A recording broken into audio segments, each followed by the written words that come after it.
Of Feminists at Work. Welcome to your latest idea, which is that we try to record one of our usual conversations where the two of us thresh out and thrash out whatever is going on in the world of feminists at work. So, Lex, you had started this inquiry with a couple of questions around our workshop that we're planning for October 15th. What do you think we need to let people know, and what are we trying to figure out? Sure. Well, thank you for that great introduction, even though we were just talking 15 minutes ago. Google Hangout on air is always interesting. Hi, everybody. So what I'll say in response to your question, even though everybody is watching, is we had this fabulous workshop in July. And it was on the topic of feminist business, even though we had a different title. I forget what our title now is. But we're running that same workshop again this fall, using feminist leadership skills to achieve business results. And what I'd love to do is reflect a little bit with you on what we both learned in that workshop, since we've had so many good conversations about it since, and share that kind of with the larger community of fellow practitioners in this space and other thinkers and movers and shakers. Precisely because July's workshop was just like this very felt experience of meeting a need, sensing a need, meeting a need, and then opening it up for co-creation. So yeah, maybe I'll start and share what some of my first reflection points were on that workshop. Okay. Take it back to you. And then I want to kind of do that before talking about what's coming up next this fall. So for me, what was interesting was blending two pieces of very different work that are not that different at all, and trying to do that in a way that was really useful to participants. We had about 10 people, as you know, and we were blending Take the Lead's core curriculum, which was created by longtime women's advocate and activist Gloria Felt at Take the Lead, 9 leadership power tools to advance your career. We paired that core curriculum with this very cool thing that you created called the Feminist Lean Project Canvas. We went over the leadership power tools at first, and then we moved into the Feminist Lean Project Canvas. And the focus of the first part was just personal leadership and how to make change. And the focus of the second part, as of course you know, was this project management tool that kind of blows my mind. So to get beyond giving the audience here a summary, what I noticed was our hypothesis that there was a big gap that needed to be filled, and that it has something to do with feminist leadership lessons learned throughout the decades and the future of business. We were right. There's a hunger and an excitement and a joy found in thinking about how to do business differently. Yeah. And all of the skills that apply in a nonprofit sector or a for-profit environment, rather. So that was a big sort of, my takeaway was there is a need. This work applies to women and men and all genders, across sectors, across ages. And indeed, there's a spark there. And indeed, it has to be something that's co-created. So maybe I'll stop there for a minute, even though I had a lot more reflections. What about you? What did you notice? Well, so I think about I reflect on the workshop in its two different pieces. The first piece, which was the Take the Lead leadership power tools, that was material that I had seen before. But what really struck me in this particular workshop was that we had a room of feminists, men and women, but we had a room of feminists. They were looking at these leadership tools for the first time, and they were helpful. It wasn't like, of course I have to move the dog toy, but it wasn't like this stuff was old hat. It was still fresh. Yeah. My hypothesis is that it's because of the people we were with and the way that you were presenting it, that we were moving from a conversation about women's leadership, leadership done by women in environments that are sexist and biased, to a different conversation, which is about feminist leadership, which is leadership done by women and men, but with a feminist approach and with very feminist expectations about how leading happens, how power is created, how work gets done together. And I thought that that was the big aha, that these tools had been limited in their use before, and now it was boom. Why does my dog I love it. That?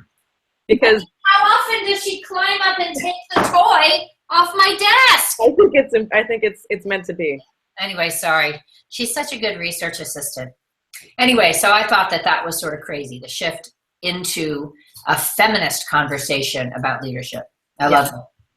And then the second part where we use the Feminist Lean Project Canvas, with that I was very worried because I guess I assumed, again, that people would have gone like, oh, right, we have to figure out our stakeholders, focus on the problem, test a few solutions, blah, blah, blah.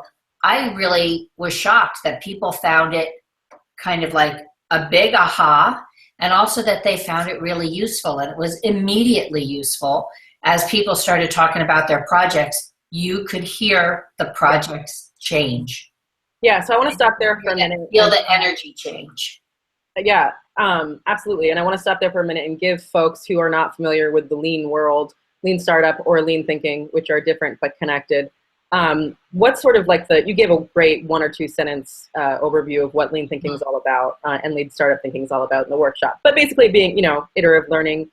Can you remind the group here who's listening what it's about? Right. The basic idea is that it is iterative. So you start with something small and you continue to test it and refine it as you build out something bigger. And then it really focuses on experimenting. So testing it, and if it works, great. And if it doesn't, moving on to something else or some other version. And I think then the other thing that is very true about using a lean canvas, which is the tool that we were focusing on, is that people in the lean startup conversation don't describe it this way, but it's a very democratic and collaborative tool. The thing itself is designed to be used easily by many people with varying degrees of expertise and connection to the issue that's being discussed. So there's something about the tool itself that invites collaboration. Sorry, I'm just laughing because of Teddy. It's amazing. No, it's like she's a plant, and we put her there to just infuse joy into the conversation about feminist. I know, now she's taking my pencils. Oh my God, it's so good. I'm going to give her the toy that she really wants. Oh my God, so good. I'll send her off. But seriously, I think that's the kind of crazy thing. So you take this tool that's designed to be used collaboratively, and give it to leaders who just looked at new ways to be collaborative, and all of a sudden, like, things happen that weren't possible before. Yeah, so just to recap a little bit and then kind of segue. So again, we did this workshop on feminist leadership skills, feminist business, what that looks like, what it means. And it really was for people inside organizations, not necessarily entrepreneurs, even though entrepreneurs could obviously take so much from it. And I really had to, I will admit, I had to shift my head, my thinking around that, because when you and I were designing this workshop, like I'm such an entrepreneur that I was like, yeah, but, and it wasn't a yeah, but. This is a workshop, and the group thankfully kind of reflected that. It's a workshop for people in existing organizations that want to go about their work differently. Yes. And 9 leadership power tools. And I have to interrupt you there, Lex, because it's not simply thinking of yourself as an entrepreneur or a solo practitioner, which a lot of our colleagues are. But I think it also is deeper, that we think of ourselves often as feminists at work and we feel alone. We're so used to having to do the work by ourselves that's our default. Yeah, and there are a couple of threads here. I think what I wanted to mention before we segue is that both pieces of the workshop felt linked for us, and thankfully were received that way, because the big overarching leadership, 9 leadership power tools about how to embrace controversy or define your own terms or carpe the chaos and what that looks like in practice, absolutely makes space for it, allows us to lead our work projects in more feminist ways and more inclusive ways, and quite frankly, just more effective ways. And then the Feminist Lean Project Canvas, again, for people inside organizations, it was like, here's a way to like unstuck a project. I'm like deciding that unstuck is a word, because when you walked us all through that, even though I'd been through it with you so many times, I felt my own projects opening up, because here was a version of the Lean Canvas, as people know it, with this feminist spin around all these other things that aren't taken into consideration, like values, community impact, kind of going beyond diversity and inclusion, but like true co-creation and true methods of working with difference as a strength, like as a creative force in the company or in the project. So that's why, just to wrap up that piece, that's why we paired those things together from my view. And, you know, at least from where I stand, the biggest takeaway was there's all this energy, there is a need. People gave us really exciting feedback about what they're going to do with it, super action oriented. Both parts of the workshop have actionable pieces to them. So we were like, of course, we're doing this again. It was great, but it's sort of this moving thing. And that's always a nice feeling when you're a woman entrepreneur or a thinker, because not everything has that same amount of legs. So before I move into what's coming up next, are there any other reflections on July that you wanted to share? I think the other thing was that there was a moment in the Feminist Lean Canvas conversation where I was kind of trying to teach the model and how it worked and show people the questions. And like, I really felt like the light went on and people took the tool, figured out how to use it, and started using it together. And I had really not expected to feel that really explosion of energy. Yeah. And that just kind of, that explosion of energy. I wasn't sure how the tool was going to hit with the group, and it was a boom. Yeah, and then you had to adapt on the fly, it's always fun. I mean, I remember that from large participatory leadership gatherings where you have a plan for the morning or the afternoon, and then you have to switch it up. And it sounds fun. It isn't always fun, but this time it was fun, and you rolled with it because there was this sense that we were creating something in practice together, even while learning what the Feminist Lean Project Canvas was. Yes. And now this, you know, I've spoken a lot, so I want to hear from your view. What is this next iteration, to be iterative? What is this next iteration of using feminist leadership skills to achieve business results coming up later this month? So basically, our plan after we did our pair of workshops was that we were going to go back and look at what happened, take the feedback from the participants, and use that to adjust or develop the next iteration of what we were going to offer. And we realized some terrific things about the power tool, the leadership power tools that we were presenting. And we also realized that we could make some quick and easy changes with the Feminist Lean Project Canvas to integrate people's feedback and just take it that next step. So we did that with both of the pieces. And then you and I were like, okay, how do we continue to fit these together? Yeah. And one of the folks gave us this feedback that was, I think it might be easier if I started with my real world project. Yeah. Then I thought about the leadership tools and skills that I needed to develop for that project, and then put both of them together and figured out an action plan to set it in motion when I went back at work. And I think that helped us figure out what order in which we wanted to do things, but also it brought up that question of what's the through line? What's the storyline here? And I think that the big picture storyline for you and for me, we're talking about how are you a feminist in your business, with your business. But for many participants, the idea was, how do I operate differently so that I get my work done and I get results at work? Yeah. And I'm the kind of leader that creates the sort of relationships that builds power throughout the organization. So I think the overarching theme became, how do we develop a project so we build power and creativity with others? And then how do we execute on that? What do we bring from ourselves to make that happen as we unfold the project? Yeah, without it being, I appreciate that framing because I learn more each time we talk about this. And it's like doing all of those things, exploring all of those themes without it being this side brown bag lunch session, but like totally integrated with your everyday work, totally cognizant of your everyday challenges and business results that you need to meet, team players that you have to play with, that you want to play with, sort of like, you know, Teddy's amazing. She knows we're on air.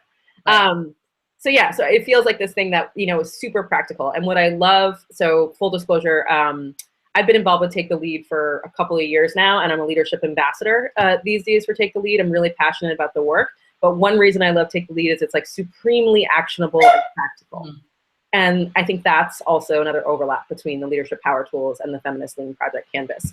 Yeah. And that through line that you just mentioned also, like you said, is all about like totally rethinking power, individual power in the world and in our workplaces, and collective power. And what I personally find missing from conversations about women and power, or any marginalized community and power, is sort of like practices and structures. And that's something that I have been in inquiry about for a long time, but like didn't really feel a lot of movement around myself and my own work until meeting you, because you spoke in that language and I was like, okay, there's a common language. So yeah, so the through line for me was about power and like practical skills that you can take with you, which is why I love Take the Lead's Strategic Leadership Action Plan. Yeah, so if I can pick up on one of those themes, another bit of feedback that we got from two different participants is one person talked about, oh, really what we're doing is praxis. And she connected back to some women's studies work that she'd done as an undergraduate. And praxis is, of course, the connection of practice and theory. So it's putting theory into action, right? And then somebody else later said, this is so pragmatic. And you and I are nothing if not pragmatic, right? So I tried to muse on what that feedback was. And again, it was something that hadn't come forward for me before, which is that we need practical, easy, business savvy ways to make a difference in the world. And yes, you can make a difference in the world in your little piece of your organization by doing things differently, by scoping things differently. And the idea of really offering something practical was a surprise. Yeah, and how it's not an either or. Just doing well by your business or your team doesn't mean leaving yourself in the dust. Right. And that also makes it really feminist. And it doesn't mean. And it also doesn't mean you're at every meeting at work saying, how can we make this a social justice initiative? Yeah. Because you can, and you can also, get more readers or get more sales or all the other kinds of things that we're concerned about in our businesses. Yeah. So it's just a more holistic model. And for folks who are liking what they're hearing, please do join us later this month for the second version of the workshop. So that's actually a good segue, because the impetus for this conversation was about something I'm thinking about that is probably not like a super new idea, but is a thorny, interesting, stuck one that I'm really excited to like unpack in this conversation. So there was all this energy for this workshop in July, right? All this feedback. It's sort of what you always want as a facilitator or a thinker or a teacher or an activist. You want it to be shared. Otherwise, it's just about you, and that's fine, but that doesn't make sense for a workshop. So we had all this good energy, all this hunger for the work, and we're sharing it in our networks, and we have incredible networks. And then it sort of occurred to me that in the activist community and in the for-profit social venture sort of women-led business community, we're all so busy doing our own system-changing work or women-led work. And in a sense, it kind of feels like we're selling stuff to each other, the already convinced that things need to change. And there's nothing wrong with that, because you build power that way. You enhance your own individual power, what Take the Lead calls power to.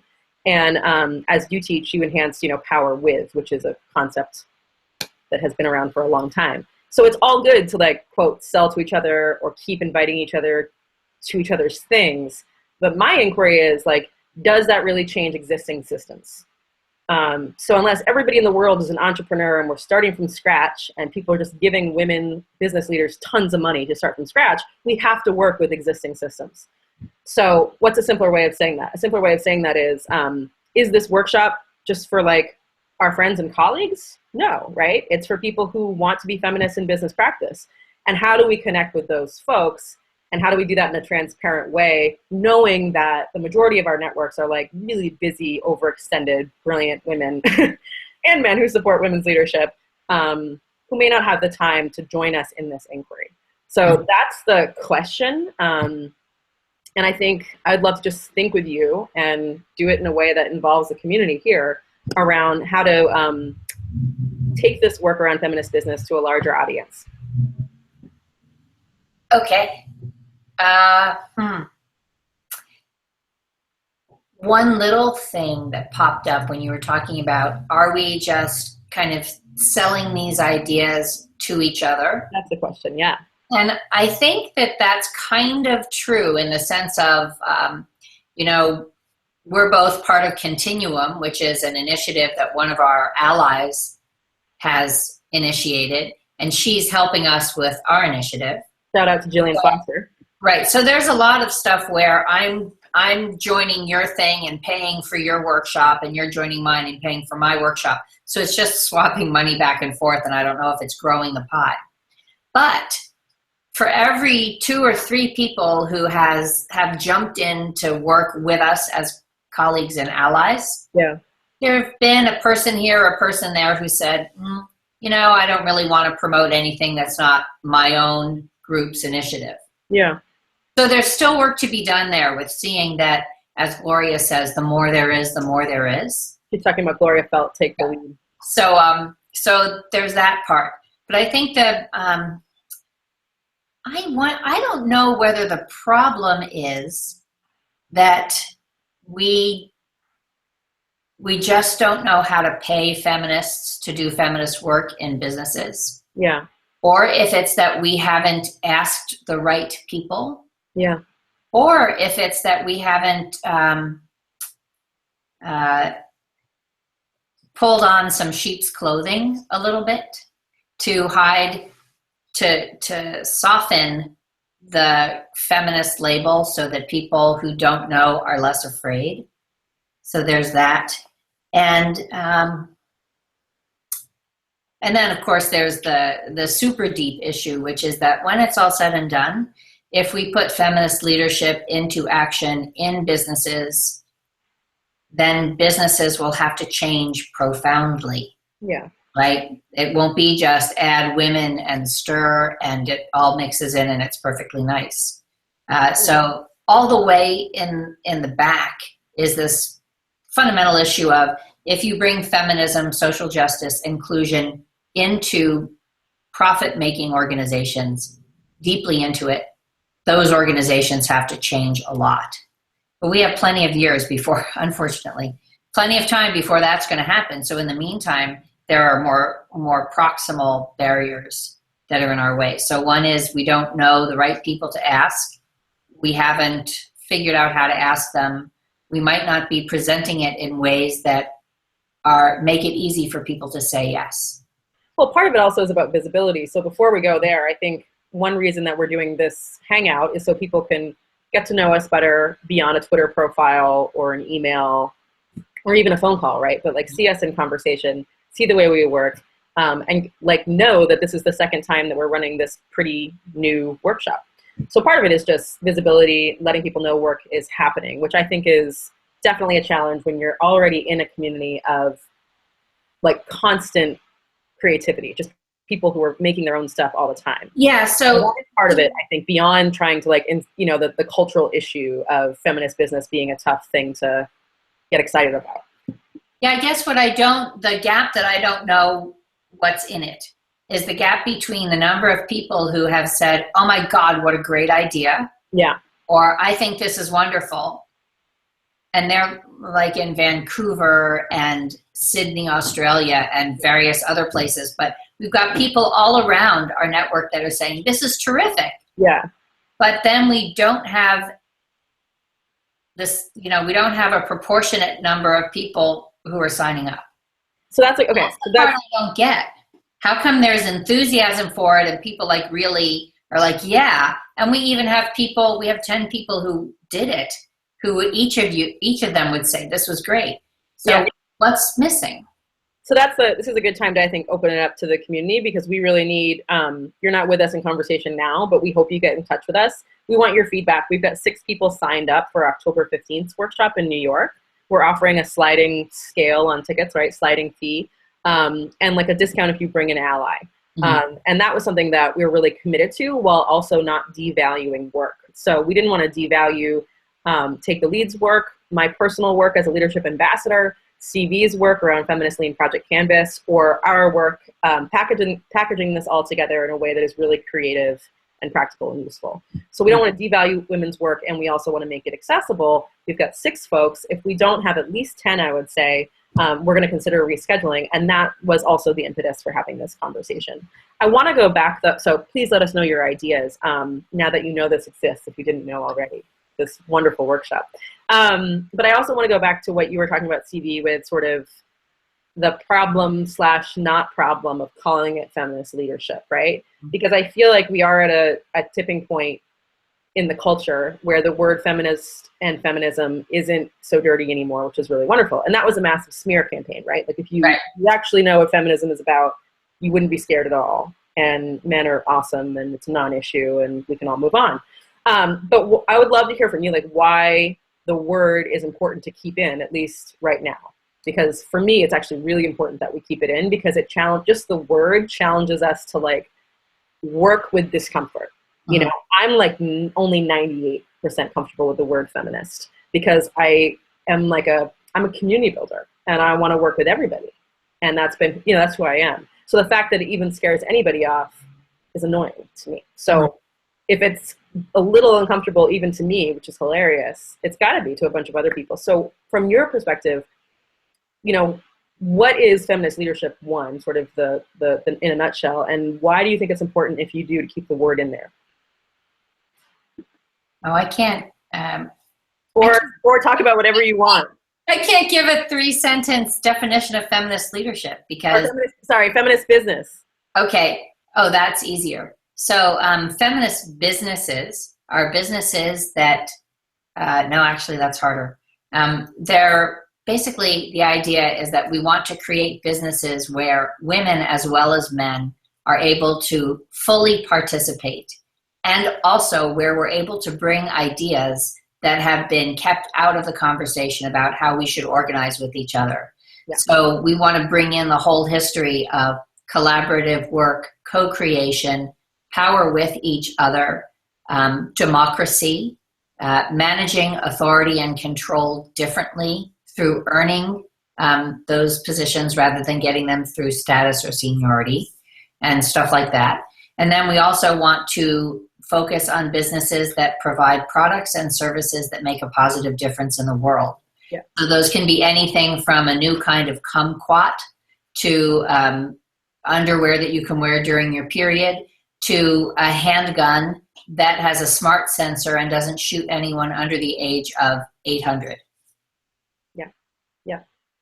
So it's the 1-2 punch of creating something that's positive in the world, and also being part of an organization that fully involves and embraces everyone in the organization.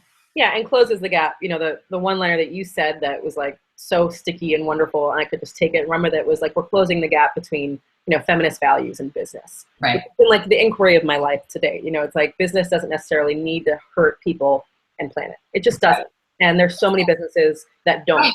And also, I think the real issue here is that there are other conversations happening about let's make business more conscious, and let's make business more sustainable, and let's make business contribute to the community. Yeah.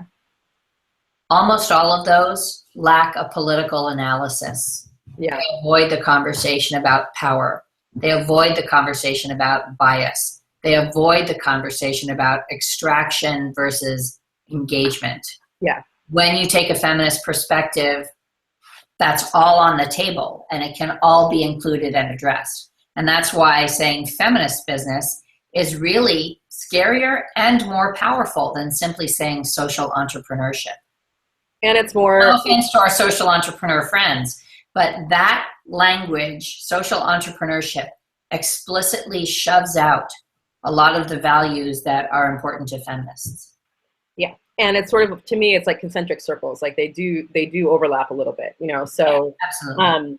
And then all of those ideas, right? Like we've talked about so much, the challenge as it always is to bring it down and like, how do you do something with it, which is really exciting, which is what we're up to in the workshop. So before we wrap up, and I really appreciate folks if you've listened this long because I can't wait to hear your thoughts too. Before we wrap up though, CV, when we started talking about doing a hangout to kind of be in this inquiry together around who needs to be in the room for these trainings on feminist business.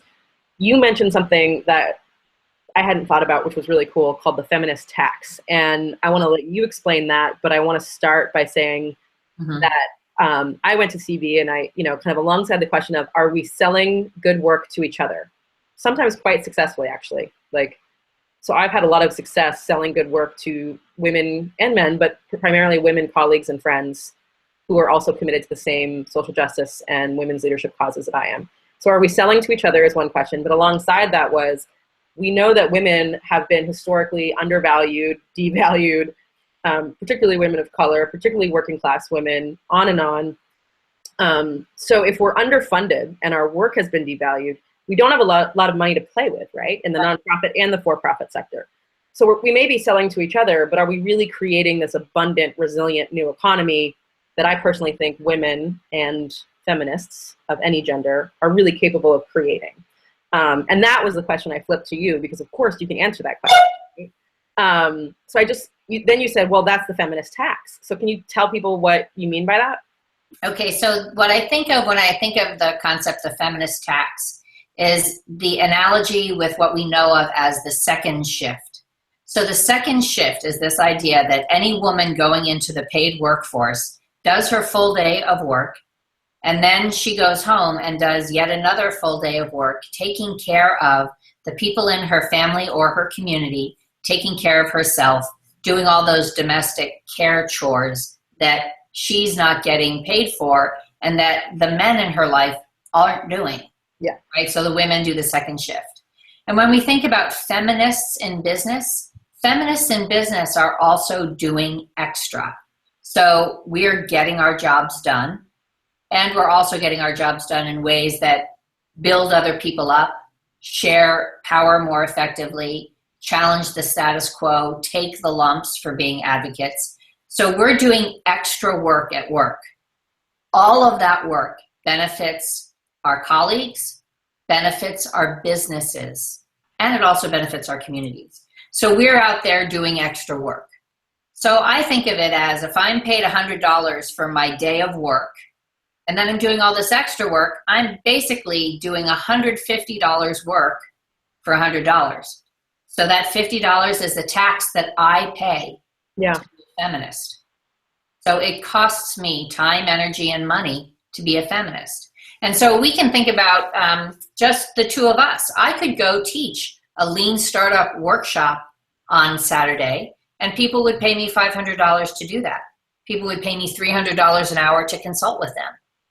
But instead of doing that, I'm doing Feminists at Work.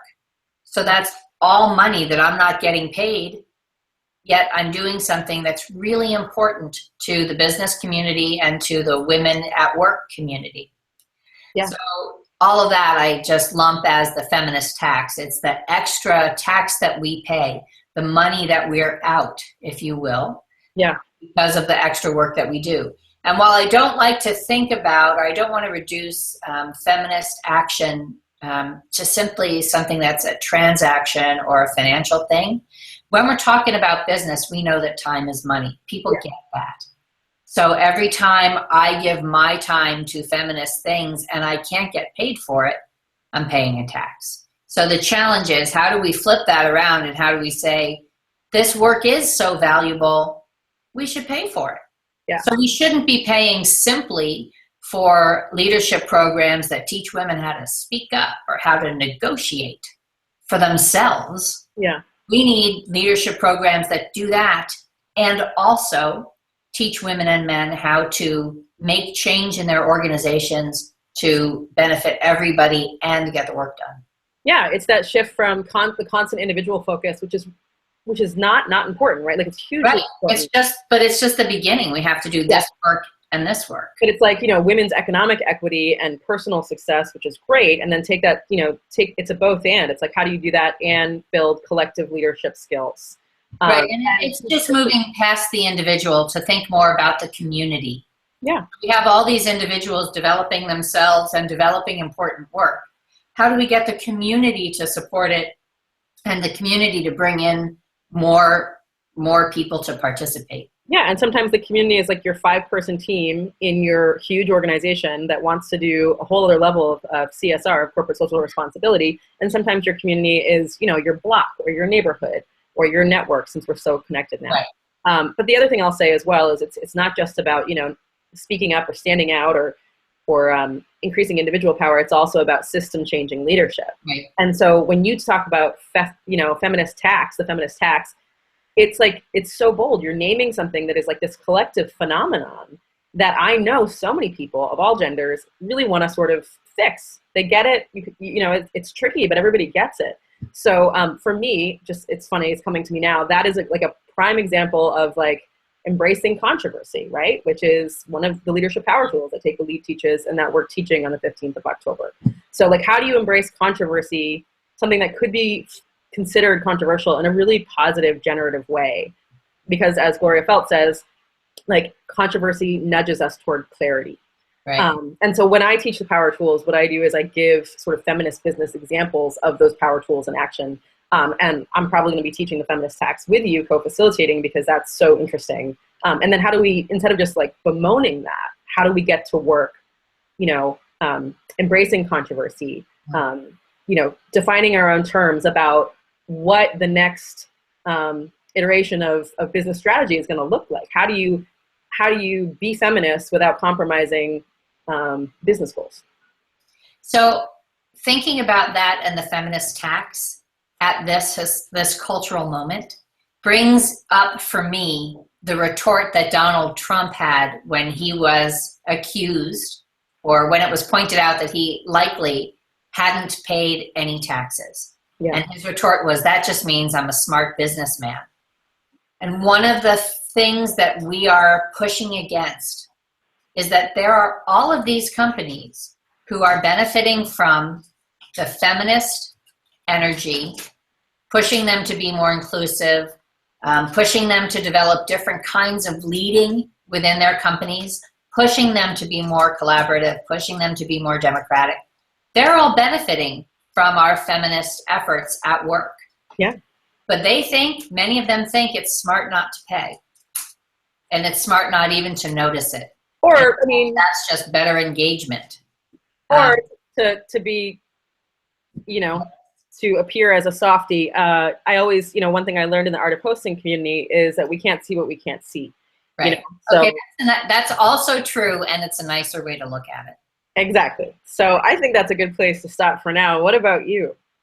Okay, I just have to say, I feel like the next thing we need to do is pull out the tote bags that we're going to offer for anybody who signs up to come to our workshop. Like, I feel very NPR here. But what I think, I guess basically we're going to turn around and ask whoever has listened to parts of this, what do we need to do to get people to come to this work? What do we need to change about the work? What do we need to change about how we describe the work? What do we need to change about how we fashion what it can offer to people? And even, do we need to change the structure of how we're offering it or the price? Because we want to get this work out to more people. And of course, my research assistant had to join us. Sorry. And while we invite all of that good constructive feedback as a feminist business practitioner, I would also invite feedback from folks who don't think we need to change anything. But that's true. Just now know about the workshop. Tell us who should be there, or what kick-ass companies would send teams of women, right? So I found in my work with Take the Lead and several other organizations that there's actually so many companies that fully embrace this work now because the culture has changed and might just not know about it because we're new. Feminists at Work is a new little configuration, and people are busy and don't see every single tweet or every single newsletter or every single posting on a innovation exchange website. So that's all. We invite your feedback about what might we need to tweak, and also just who needs to be there, because after July the energy was high. There is a need, and to see such a diverse group across seriously all lines was excellent. Yeah. So this was fun. This was our first hangout. I'd like to do this more often, but thank you everybody for joining, and that's all I have to say. Feministbiz.eventbrite.com. You can find me on Twitter at Lex Schroeder. That's SCHROEDER. Anything from you, CV Harquail? Nope, you can find me at CV Harquail on Twitter and wherever fluffy puppies are hanging out. Amazing. Okay, babe. Bye. See you later. Okay.